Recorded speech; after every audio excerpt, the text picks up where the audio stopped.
क्या DNA testing किसी की आइडेंटिटी रिवील करने के लिए डीएनए टेस्टिंग अलाउड है?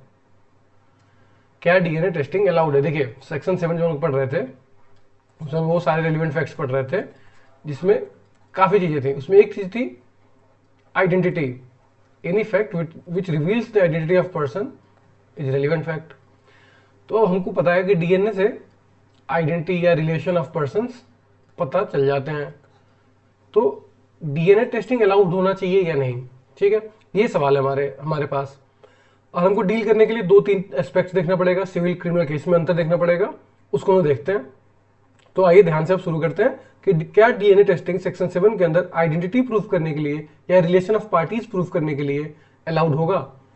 देखिए रिलेशन ऑफ पार्टीज क्यों? जैसे मान लीजिए एक फादर है और एक एलिज्ड सन है, वो बोलता है कि मैं इन्हीं का बेटा हूं। तो क्या ये रिलेशन प्रूफ करने के लिए डीएनए टेस्टिंग अलाउड होगा? या किसी की आइडेंटिटी प्रूफ करने के लिए, जैसे कोई एक्यूज हो सकता है, कोई फादर सन का रिलेशन हो सकता है, कोई भी तरह का हो सकता है, आइडेंटिटी अलाउड है या नहीं? तो हमारा सवाल है कि क्या डीएनए टेस्टिंग हम अलाउ कर सकते हैं कि नहीं।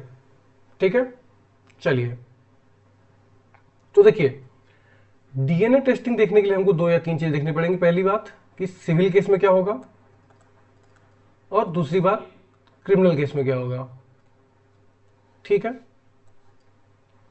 तो देखिए अगर सिविल केस में पार्टी को हम कंपेल करते हैं, कोर्ट कंपेल करता है, कोर्ट कंपेल्स द पार्टी, तो पार्टी बोलेगा ना भाई मेरी आर्टिकल 21 कहां गया, मेरे पास क्या है आर्टिकल 21 में क्या है, right to life and personal liberty.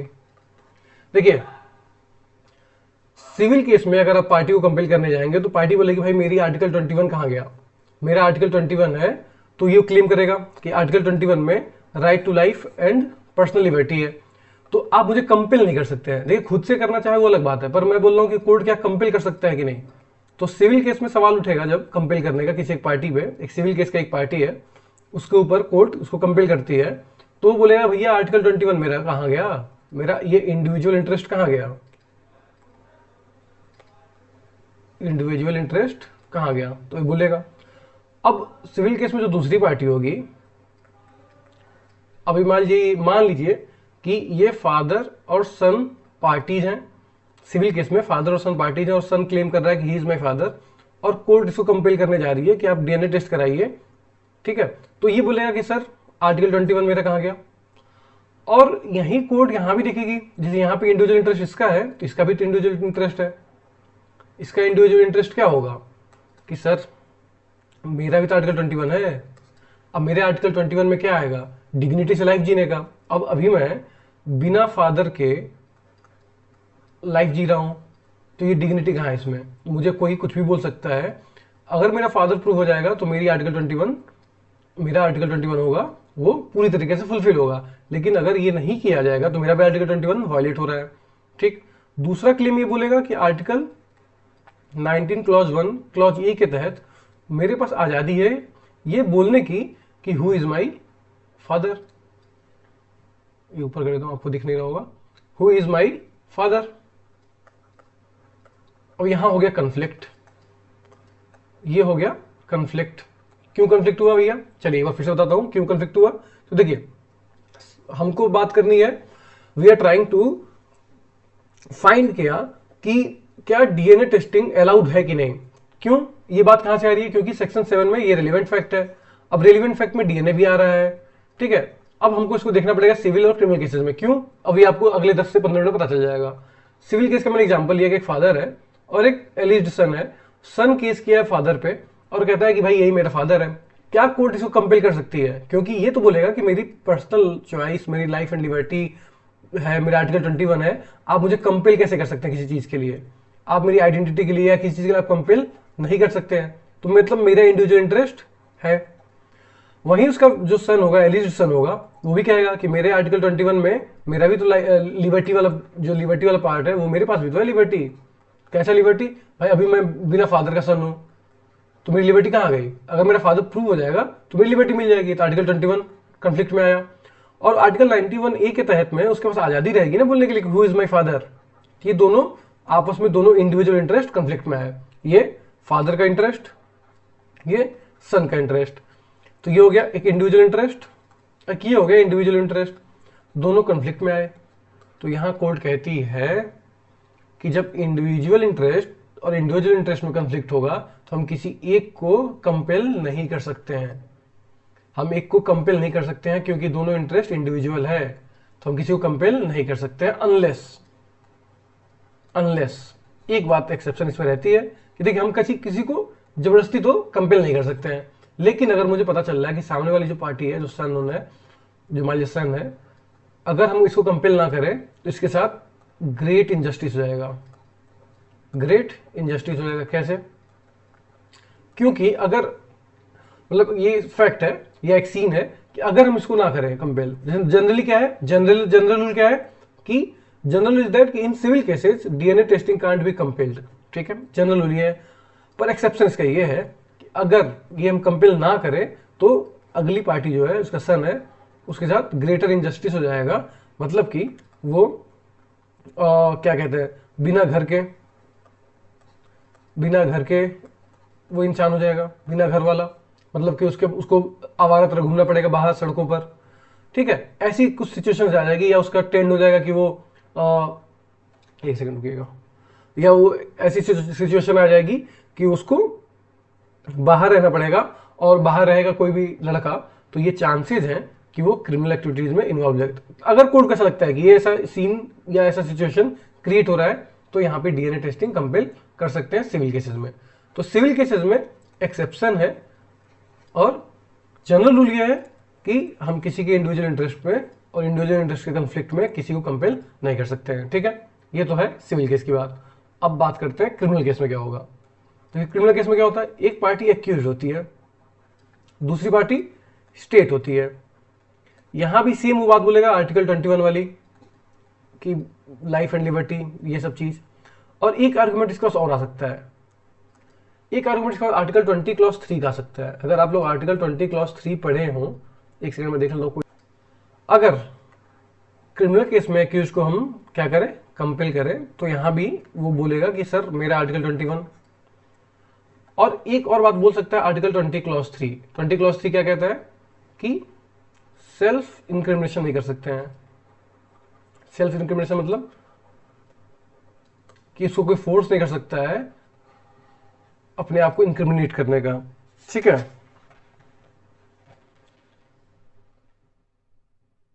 मतलब कि वो अपने खिलाफ एविडेंस देने के लिए कंपेल उसको कोई नहीं कर सकता है। देखिए डीएनए क्या होगा, अगर एक क्रिमिनल केस है और यहाँ पे मान लीजिए एक्यूज्ड का फिंगरप्रिंट अगर वगैरह हम लोग खोज रहे हैं, या मान लीजिए हम लोग यहाँ पे ब्लड स्ट्रेन पाए गए हैं एक मर्डर सीन पे, और ये पर्सन एक्यूज्ड है, क्या हम इसका डीएनए सैंपल लेके मैच कर सकते हैं? या ऐसा कुछ सीन मान लीजिए हुआ है, ज़्यादा बायोलॉजिकल नहीं जाएंगे, हम लीगल रहेंगे, ऐसा कोई सीन हुआ है तो ये जाएगा। अगर डीएनए अलाउड हो गया तो हो सकता है कि ये जो डीएनए होगा वो इसके खिलाफ एविडेंस यूज होगा। तो ये कह रहा है कि क्या आर्टिकल 20 क्लॉज 3 कॉन्स्टिट्यूशन का, ये दोनों में कॉन्स्टिट्यूशन की बात कर रहा हूँ, तो वो तो बोलता है कि सेल्फ इंक्रिमिनेशन के खिलाफ आप कंपेल नहीं कर सकते, मतलब कि खुद के खिलाफ एविडेंस उसको देने के लिए कंपेल नहीं किया सकता है। ठीक है, खुद के खिलाफ उसको एविडेंस देने के लिए कंपेल नहीं किया सकता है, और यहाँ पे हो सकता है ये एविडेंस उसके खिलाफ यूज हो, तो वो आर्टिकल 23 का भी बात कहेगा। अब देखिए, अब आर्टिकल कोर्ट ने इसमें इंटरप्रेट किया था एक केस में मैं आपको केस बता दूंगा, उसमें ये बोला गया था कि आर्टिकल 20 क्लॉज 3 जो है वो सही बात है, बोलता है कि सेल्फ इंक्रिमिनेशन नहीं किया सकता है, मतलब खुद के खिलाफ एविडेंस देने के लिए कंपेल नहीं किया सकता है। ये तो ठीक है, यह बात तो ये ठीक है कि खुद के खिलाफ एविडेंस देने के लिए कंपेल नहीं कर सकते हैं, लेकिन ये जो खुद के खिलाफ का जो एविडेंस है या जो इंफॉर्मेशन है वो पर्सनल इन नेचर होना चाहिए। जो 20 क्लॉज 3 बात करता है वो पर्सनल नेचर का इंफॉर्मेशन होना चाहिए, पर्सनल नेचर का। और जो डीएनए कोर्ट ने ऐसा बोला था कि 20 क्लॉज 3 का इंटरप्रिटेशन जो होगा, तो ये बात सही है कि उसमें सेल्फ इंक्रिमिनेशन के खिलाफ एविडेंस नहीं दे सकते हैं, पर ये जो नॉलेज आप दे रहे हैं, जो आप इंफॉर्मेशन दे रहे हैं, आप जो इंफॉर्मेशन नहीं दे सकते हैं इस क्लॉज के अंदर, वो पर्सनल नॉलेज का, पर्सनल नेचर का होना चाहिए। अगर ऐसा इन्फॉर्मेशन है जो पर्सनल नेचर का नहीं है तो 20 क्लॉज 3 में कंपेल किया जा सकता है। तो उसी में बोला गया कि डीएनए ऐसा इन्फॉर्मेशन है जो आपका पर्सनल नॉलेज में नहीं है, इसी वजह से आर्टिकल 20 क्लॉज 3 डीएनए कंपेल्सन के लिए वॉलेटिव नहीं है। ये बात तो हो गया कि 20 क्लॉज 3 हम लोग खारिज कर दिए। बात रही आर्टिकल 21 की, इंडिविजुअल इंटरेस्ट। देखिए सिविल केस में तो इंडिविजुअल इंटरेस्ट से टक्कर खाया था इंडिविजुअल इंटरेस्ट का, पर स्टेट वाले केस में, मर्डर केसेस में या क्राइम के केसेस में सामने वाली पार्टी कौन होती है? Society, state. तो इसलिए यहां माना जाएगा कि यहां पे सोसाइटल इंटरेस्ट है, यहां माना जाएगा कि सोसाइटल इंटरेस्ट है। दैट्स वाई कि हम सोसाइटल इंटरेस्ट के सामने इंडिविजुअल इंटरेस्ट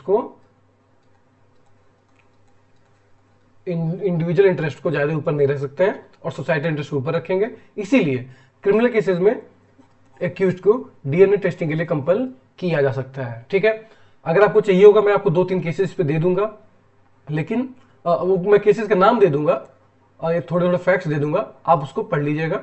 अगर आप चाहिए होगा तो आप मुझे कमेंट्स बता दीजिएगा, मैं आपको वो भेज दूंगा। ठीक है, बाकी डीएनए से कोई भी सवाल आएगा, इतनी ही बातें हैं।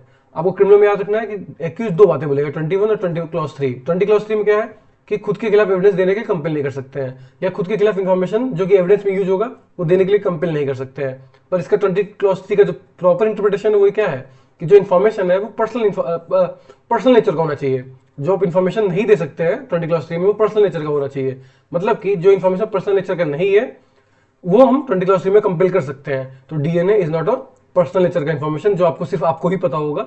डीएनए पर्सनल नेचर इन्फॉर्मेशन नहीं है, इसी वजह से आर्टिकल 20 क्लॉज 3 का ये जो बात कही जाएगी वो उचित नहीं होगी। ठीक है, तो डीएनए में इन शॉर्ट में देखा जाए डीएनए में क्या समझे कि डीएनए आइडेंटिटी प्रूव करने के लिए सिविल केस में कंपेल नहीं किया सकता। जनरल रूल ये है कि इसमें हम सिविल केस में कंपेल नहीं कर सकते हैं।